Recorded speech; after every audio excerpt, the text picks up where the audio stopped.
Bom dia, bom dia, bom dia novamente. Bom dia, minha professora Cíntia Tanuri. Mais uma vez, não canso de agradecer ao Senhor pela sua vida, pela sua disponibilidade, por essa viagem eletrizante dentro da Bíblia. Ia ser uma viagem panorâmica, não é isso?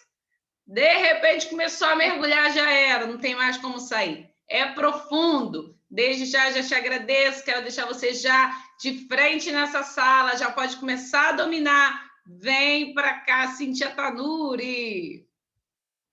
Bom dia novamente, bom estar aqui, que bom estar aqui. Esse é o lugar que o Senhor me chamou para estar nessa manhã, por isso é o melhor lugar, é a melhor escolha. Ia ser uma viagem panorâmica, era sobre um voo assim, né? A gente ia sobrevoar, dar uma boa olhada, mas aí, olha só, tinha maravilhas demais para ser contempladas, então a gente teve que fazer essas paradas, né? E que bom que o nosso Pai nos convida a parar, a contemplar a beleza das suas maravilhas, a aprender, a aprofundar. Sabe, nós temos vivido um tempo de muita superficialidade, né? A gente sabe disso.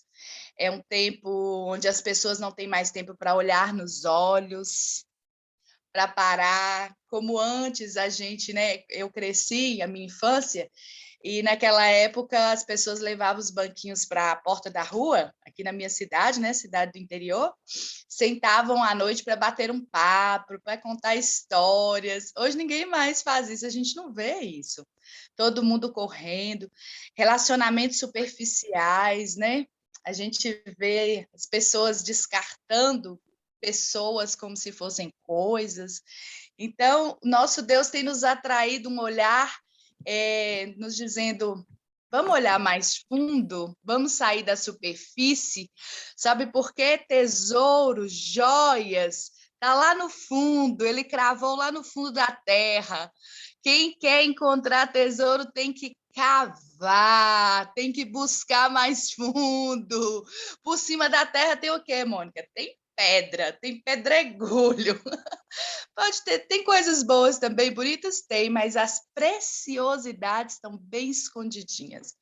Então ele nos chama para ter esse olhar, né, mais apurado das coisas que ele deixou, que ele preparou para nós. Isso é muito bom, isso é muito bom.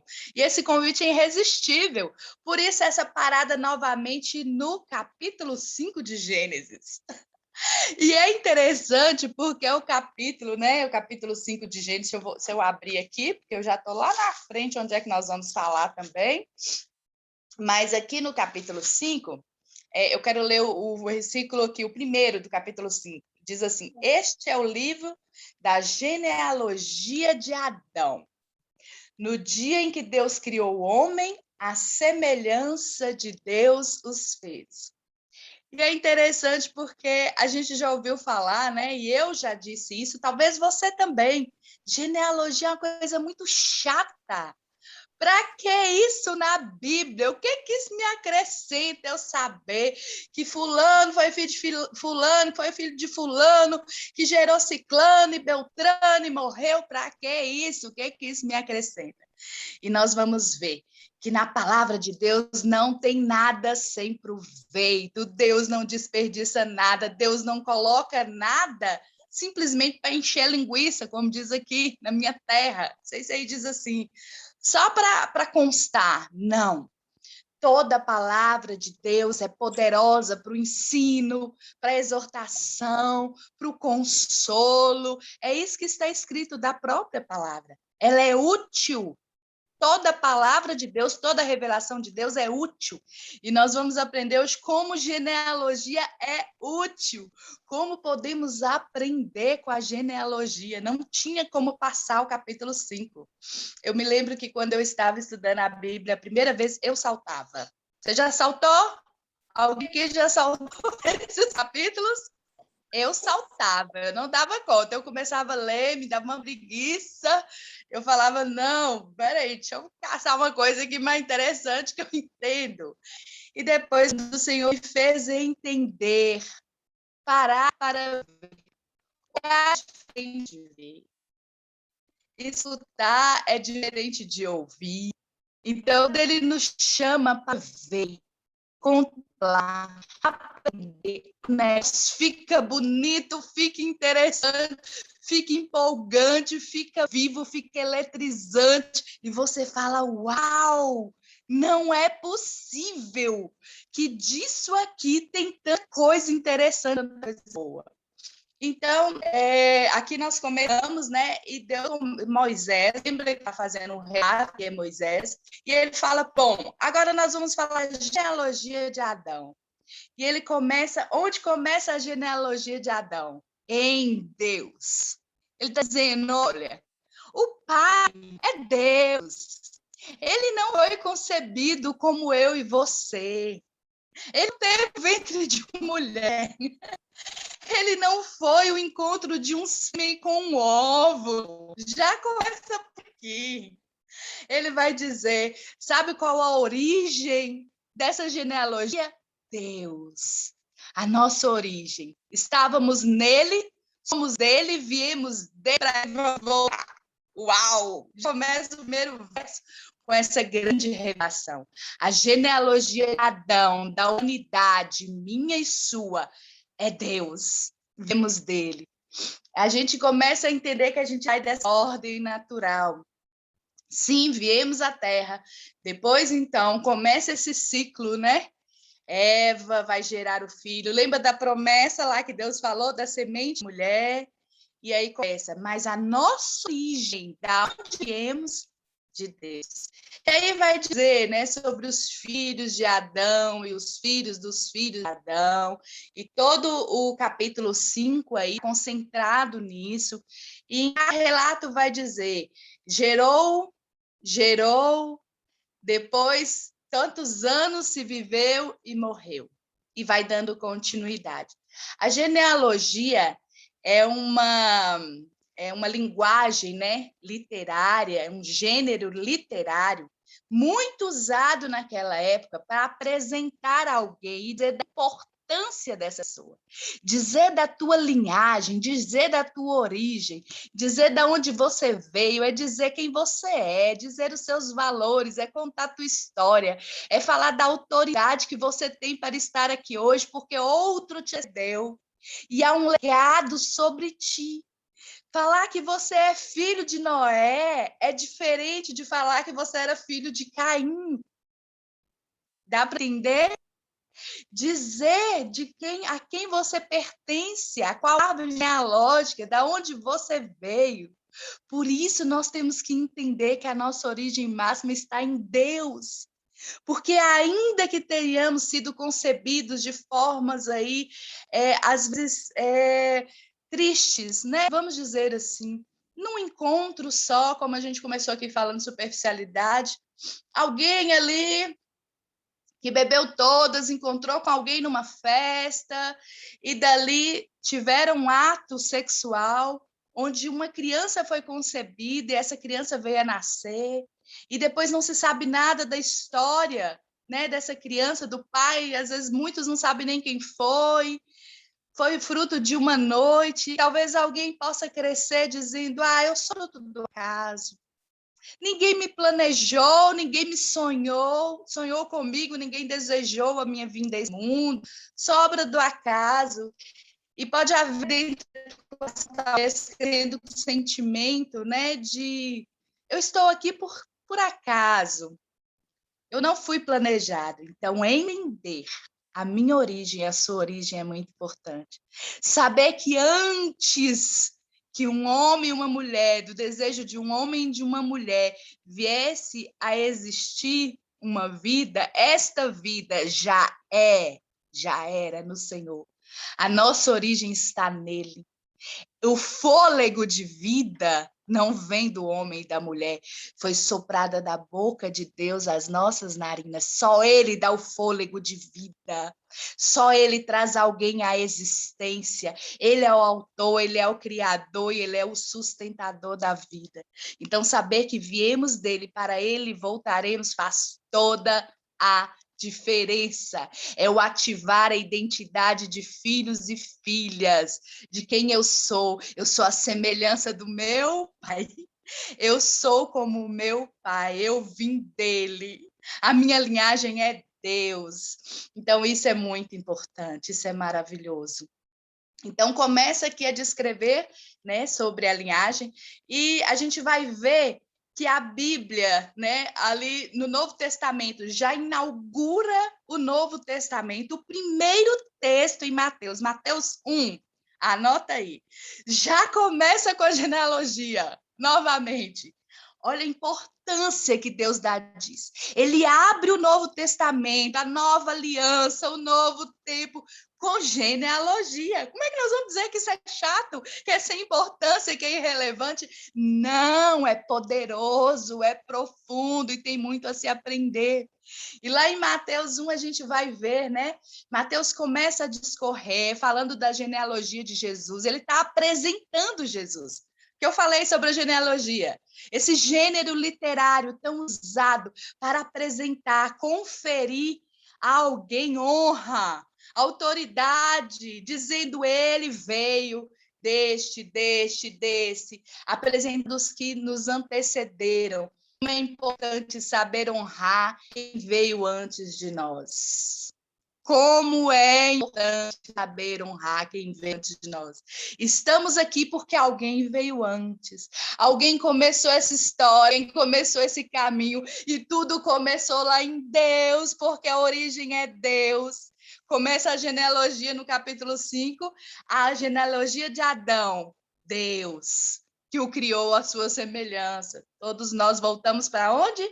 Para Deus.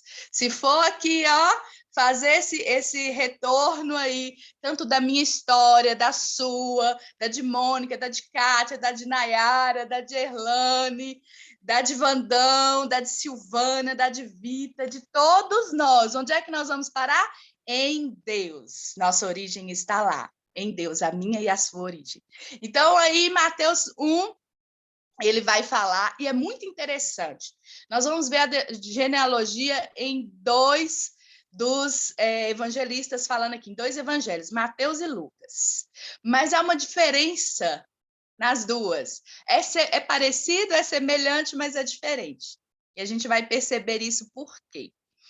Em Mateus, quando vai falar da genealogia de Jesus, a gente vai ver algo interessantíssimo, que é assim um estrondo, é algo muito novo, né? Como o Novo Testamento, já a palavra já diz, é tudo novo, é uma nova aliança, é uma nova mentalidade, é uma nova visão das coisas. Então a gente vai ver que nas genealogias que a gente vê antes no Velho Testamento não aparecia nome de mulher. E olha que aqui em Mateus 1 começa a aparecer o relato, e olha, a gente leu aqui, né, e vocês vão ler novamente capítulo 5 de Gênesis, a gente vai ver falando dos patriarcas, dos filhos primogênitos, e quando se refere às mulheres, lembra que está escrito aí, gerou filhos e filhas. Eu queria saber o nome das filhas de Adão. Não sei, não tem como, ninguém sabe, não está escrito. Não tem o nome delas. Mas lá em Mateus já tem o relato e tem o nome. E aparece o nome das mulheres, as que geraram. Então, Cristo já começa, já inaugura o Novo Testamento com uma outra visão, onde eu e você somos contadas, temos nome, as mulheres aqui da sala, tio Vandão, deixa eu comemorar isso aqui com as meninas. A gente tem uma identidade, a gente tem um nome nele, ele conta a nossa história, ele nos chama pelo nome. Né? Naquela época, culturalmente era assim, fazia parte da cultura, a mulher não era citada, né? Em poucas ocasiões, claro que tinha aquelas ocasiões, a gente vê a Débora sendo citada, a Esté e muitas outras, Raabe, sim, mas quando era um documento legal, como aqui, está se tratando da genealogia, era listado os homens, e Mateus já vem falando aí das mulheres, e algo muito interessante, na hora que eu estava lendo, me chamou a atenção.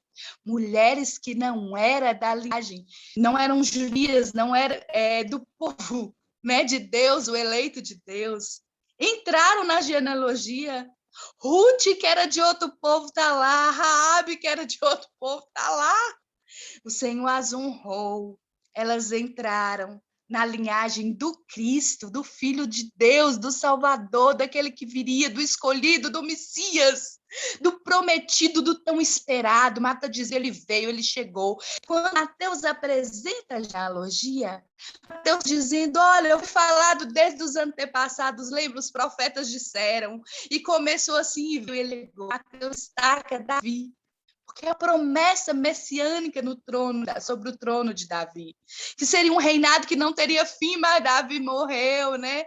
Veio também os seus descendentes, mas ele diz, virá aquele da raiz de Davi, Jesus, e o seu reinado não terá fim. Ele é o Rei dos Reis, é o Senhor dos Senhores. Eita glória! Imagina constando ali o teu nome, o meu nome na genealogia de Jesus. E hoje nós podemos dizer, somos o Israel de Deus, povo dele, família dele. Ele chama a gente de povo dele, de família dele. Meu nome está nessa família, o teu nome está nessa família, está escrito no livro dos livros, no céu, livro do Cordeiro, meu nome está lá. Seu nome está lá. Já pensou nisso? Que glória, que honra, que maravilha. Como genealogia é importante, meu nome está escrito lá, o seu está escrito lá. Você está sendo contada nessa história, eu estou sendo contada nessa história como parte desta história. E não é qualquer história, é a história de Deus. É a história de Deus. Mas eu disse que a gente faria uma parada boa aqui em Gênesis, né? Antes eu tenho que falar de Lucas 3:38. Eu até abri aqui, Lucas 3:38. Porque, como eu te falei, né, Mateus apresenta dessa forma a genealogia, mas anota aí Lucas 3:38. Lucas, a partir do versículo 23, ele também vai falar da genealogia, mas ele já conta de uma forma diferente. Tem os mesmos personagens, sim, tem alguns que ele destaca, mas ele vai falando, né, de frente para trás até chegar em Deus. Então ele fala isso que nós acabamos de dizer. Em Mateus a gente não vai ver isso, mas em Lucas a gente vai ver. Eu vou ler só o verso 38 aqui, para não tomar muito tempo, que diz assim: Cainã, filho de Enos, Enos, filho de Sete, e este filho de Adão, e Adão, filho de Deus. Voltou tudo para Deus. Eu amo a narrativa de Lucas. Ele volta à origem. E é interessante a gente pensar aqui, como nós viemos falando aí de Caim, de Abel, e depois Deus concedeu a Eva, lembra Eva já dizendo, já declarando ao Senhor, com a ajuda do Senhor tive esse filho, e ela fala desse filho que é uma recompensa no lugar do que ela perdeu de Abel, né, que foi morto por Caim, que é o Sete. E a gente vai ver aí, no finalzinho do verso 4, que Sete ele vem com essa linhagem santa. Ele vem, lembra da promessa? Da semente da mulher viria aquele que esmagaria a cabeça da serpente. Então, Abel morreu, né? A gente já sabe como foi o primeiro homicídio aí, nós já falamos sobre isso. Caim, então, ele recebe uma sentença de Deus. Caim, ele sai, né, fora ali da região do Éden. Caim, ele vai instituir a primeira civilização. Ele dá o nome do filho dele, né, que é o nome do filho de Caim, que é Enoque, mas não é do Enoque que nós vamos falar hoje, é outro. Ele dá o nome àquela primeira cidade, claro que não era prédios, arranha-céus, né, tendas, mas ele começa ali a organizar a primeira civilização, é o primeiro relato na Bíblia sobre isso. A gente vai falar de uma linhagem que se corrompeu muito, a maldade ali, né, abundou. A gente viu sobre Lameque, que foi o primeiro, né, que teve aí mais de uma mulher, que foi um homem muito violento, ele dá continuidade à violência de Caim, também era um assassino. A gente vai falar de uma corrupção. Eles também tiveram progresso, né, vamos dizer assim, da civilização na cultura. Dentre a descendência aí de Caim, vieram os primeiros que criaram instrumentos musicais. Olha a música, né? Começa aí. Eles também se aperfeiçoaram na criação de coisas de metal, né? Das armas, dos instrumentos. Então, houve um progresso, né? Podemos dizer assim, em termos de civilização.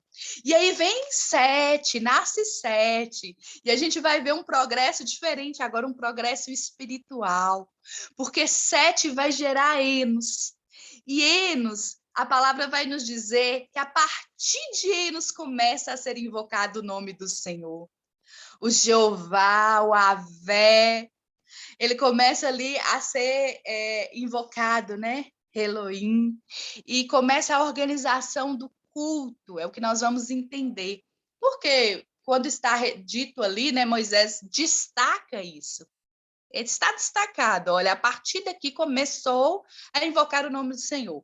E às vezes alguém pode perguntar assim, mas e Adão e Eva, né? E Abel, que foi ali diante do Senhor, invocou o Senhor, ofertou e caiu. E por que é agora em Enos que vai dizer que começa? A gente pode entender aí os estudiosos, então, né? Aprofundando no estudo desse entendimento desse versículo, vai entender que começa de forma oficial, né? Cultos regulares, a busca do Senhor regular, de uma forma organizada, uma entrega não só de oferta, de oração, de adoração a esse Deus. Aquele nome era proclamado, era invocado, era comunicado, era pregado. Então se começa aí. Então Sete traz de volta essa linhagem, né? Que busca a Deus, que quer a Deus, que prioriza Deus. Esse progresso espiritual. A gente pode dizer que Enos foi um líder, um sacerdote espiritual? Sim, a gente pode dizer isso, né? E aí, então, no capítulo 5, que a gente está mergulhando aqui agora, começa a falar da genealogia e aí aparece outro Enoque. E não dá para passar pelo capítulo 5 sem olhar Enoque, não tem como não ver Enoque. Porque Enoque se destaca de tudo que até então já tinha sido descrito na Bíblia. Parece tão pequenos versos, né? A gente vai ver aí no verso 21, no verso 22, 24, falando, né? Vamos ler? Deixa eu voltar aqui. É bom a gente ler, né? No 21 vai dizer, Enoque viveu 65 anos e gerou Metusalém. Lembrando que esse filho de Enoque, Metusalém, foi o que mais longevo, né? Que mais viveu aí. Andou Enoque com Deus, verso 22. Grifa aí na sua Bíblia, por favor. Colore aí.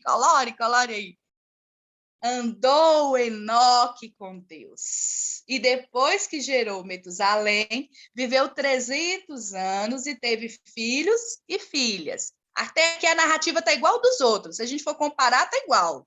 Certo? Tirando essa frase aí, andou com Deus. 23. Todos os dias de Enoque foram 365 anos. A gente já vê aqui que houve uma diferença. Porque a gente vai ver uns vivendo em 930, como Adão, né? E 700 e não sei quanto, e pererei, muita idade, muita vida aí. E aí a gente vai ver aqui os anos totais, né? O total, né, da idade de Enoque, 365 anos. Aí vem o verso 24 de novo, e Moisés repete. Repete aquilo que eu e você precisamos entender. Está aqui o segredo, está aqui o tesouro, está aqui o precioso, está aqui a riqueza. Andou Enoque com Deus e já não era, porque Deus o tomou para si. Enoque foi o primeiro que não provou da morte física. Adão, o primeiro que Deus criou, está no relato aqui, no início, morreu.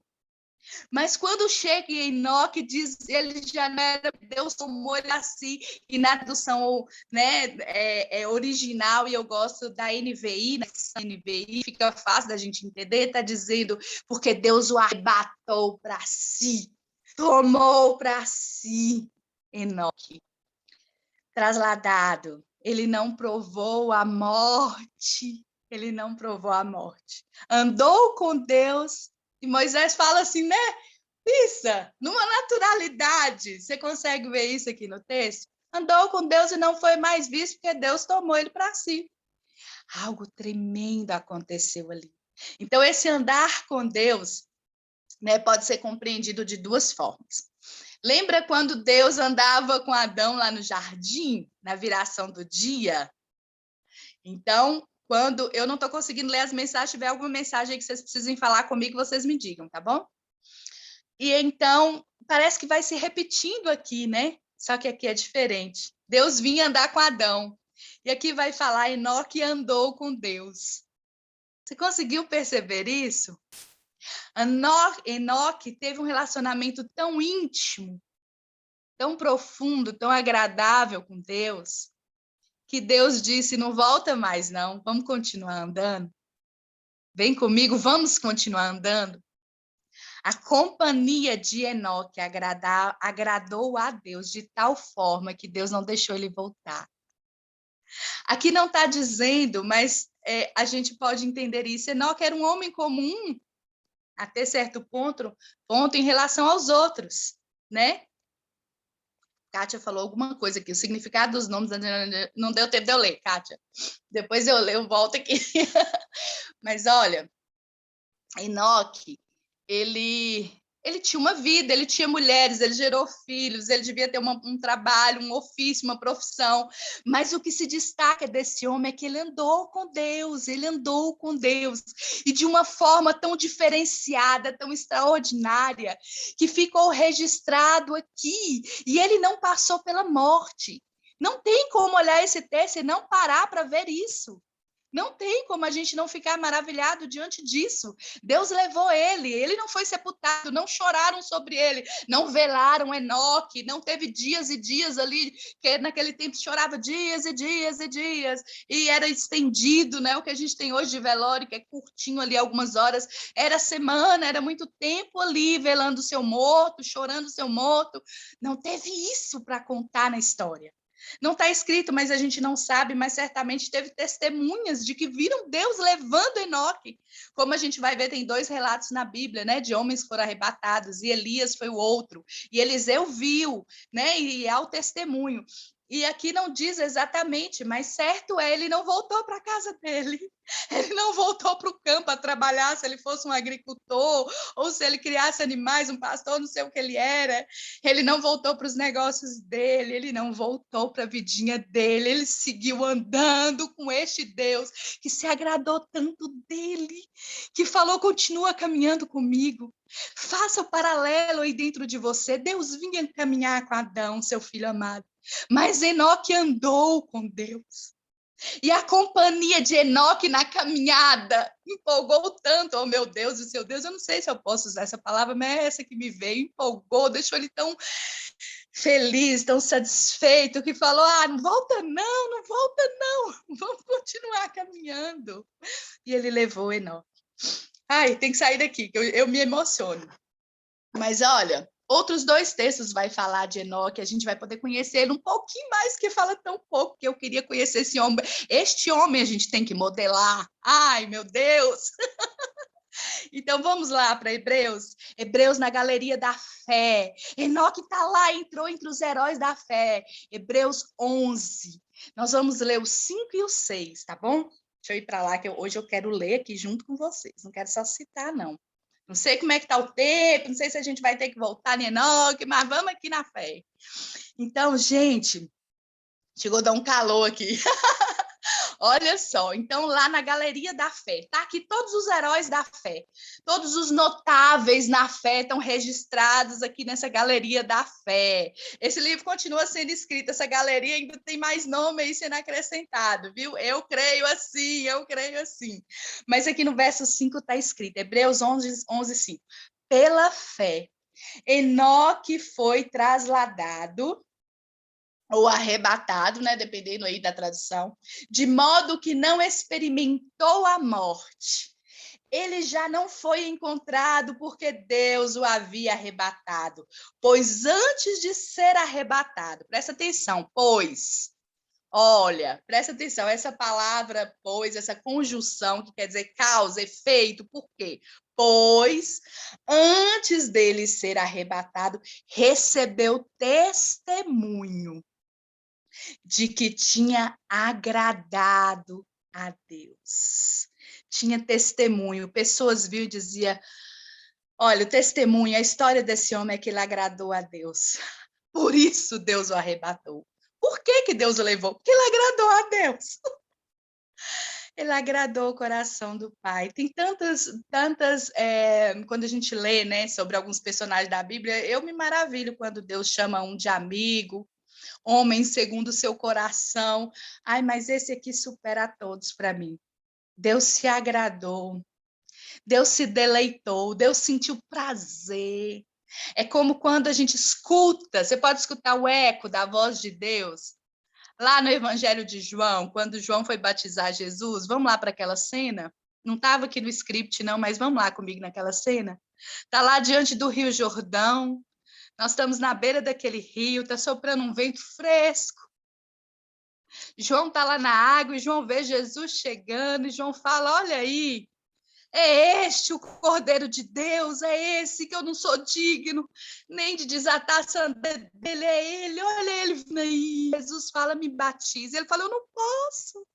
Como é que eu, sendo homem, sendo carne, eu vou me batizar? Jesus fala, não, precisa ser assim para cumprir a palavra.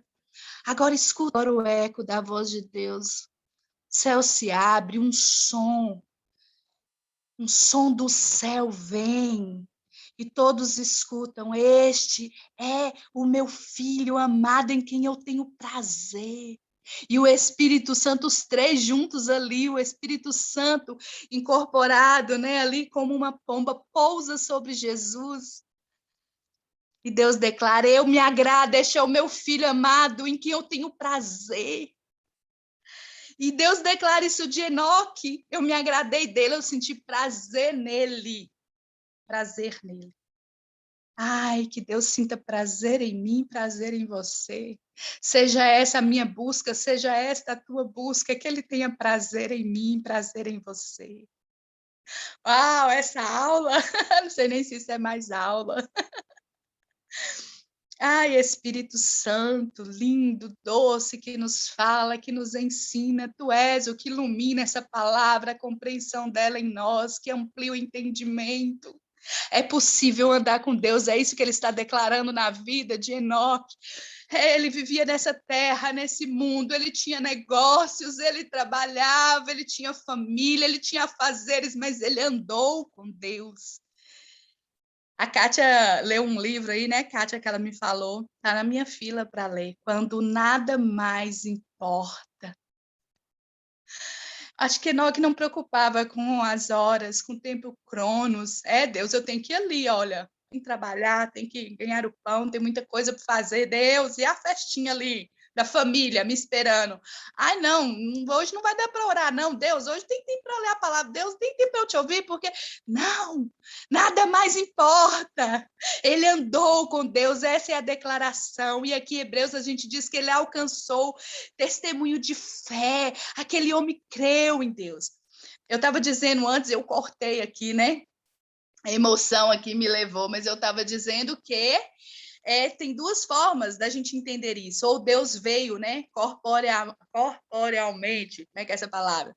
Né, teofania, que é a palavra certa que se dá. Como ele, com o corpo humano, como ele andou com Adão, né? Ou como Cristo veio, né? Deus em forma de homem, carne, todos viram, tocaram, abraçaram, comeram junto, beberam junto.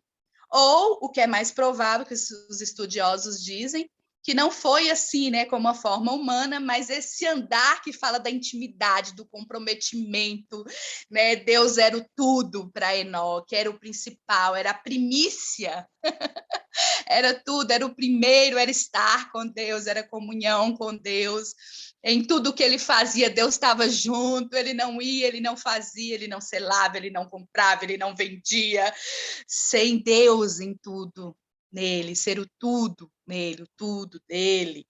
Então, esse é o entendimento, né, que a maioria concorda, que foi este andar que está descrito aqui na palavra. E o segundo texto, que vai falar de Enoque, Tá lá em Judas. Vamos pegar aí? Judas só tem um capítulo. É o único livro, hein, Mônica? Se a gente for estudar, é só um capítulo. Mas você acha que vai ser um dia? Oxe, que não. Se a gente for para Judas, a gente vai gastar tempo em Judas, e é só um capítulo. Mas no verso 14 e no verso 15 vai falar de Enoque de novo. Então, nós vamos ler aí, verso 14 e 15. Eu vou ler aqui para vocês, tá bom? Não sei quanto tempo a gente tem aí, mas acho que dá para ler. Enoque, o sétimo a partir de Adão, então, contando aqui, né, 7 gerações a partir de Adão, profetizou acerca deles. Olha, então a gente agora já sabe que Enoque também era profeta de Deus e falava, né, das coisas referentes a que Deus contava, os segredos que Deus contava para Enoque, que ele profetizava. Olha só. Acerca deles. Deles quem? Lucas está falando sobre os ímpios, sobre aqueles que se perdiam. Esse é o relato que Lucas, não, desculpa, gente. Nós estamos em Judas. Judas estava falando disso.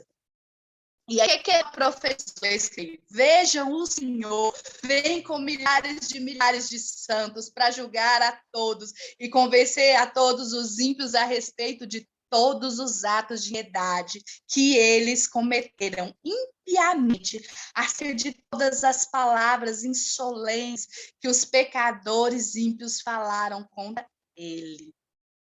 Ele está dizendo, vejam o Senhor, vindo com milhares e milhares de eles dizendo da segunda volta de Cristo. Ele andou com Deus ao ponto de que Deus levou ele lá em Apocalipse, levou ele além de nós, além de mim e de você, nesse tempo que ele ainda não viu. A gente pela fé, a gente crê que veio e ele irá e voltará. E ele, veja ele, veja o Senhor com seus exércitos de anjo, agora para exercer juízo. Ele viu lá, e ele profetizava. E a gente não vê esse relato em Gênesis. Moisés não tem isso, o testemunho desse homem andou até o Novo Testamento, as histórias, os que se contava de Enoque, essa linguagem oral que vai passando de pai para filho, essa história contada oralmente, chegou até Judas, né? Tem um livro histórico que fala que é o Apocalipse de Enoque, é um livro com revelações, né, importantes também históricas, não entrou no cano bíblico. Mas Judas está se referindo justamente a ele, a essa profecia. Entra aqui isso. Está dizendo, olha, ele profetizou acerca disso. Então, aquele homem que teve testemunho de fé, testemunharam a fé dele, que creu em Deus, ao ponto de andar com ele de tal forma que Deus o arrebatou, que profetizou sobre as gerações, que estava dizendo àquele povo ali, olha, o início da história, estamos em Gênesis, e ele já proclamava sobre a vinda do Cristo, do Messias. Uau, que é isso? Meu Deus do céu. Senhor contando os segredos, e ele falou ao povo, e ele anunciou. Ele devia tentar contagiar as pessoas ali. Eu fico imaginando, vem andar com Deus também. Vem conhecer. Sabe quando a gente fica tão maravilhado que fala, olha, vem ver com os olhos. Por favor, vem ver. Temos 1 minuto? Ai, Mônica, eu não consegui ler as mensagens de vocês aí. Tem alguma importante? Fala comigo no privado. Se tem alguma pergunta, eu só quero agradecer esse tempo aqui, dizer essa viagem eletrizante é com ele, esse andar é com ele, é eletrizante, é surreal, é fora da curva porque é com ele. Vem andar com ele, vamos andar com ele até onde ele queira.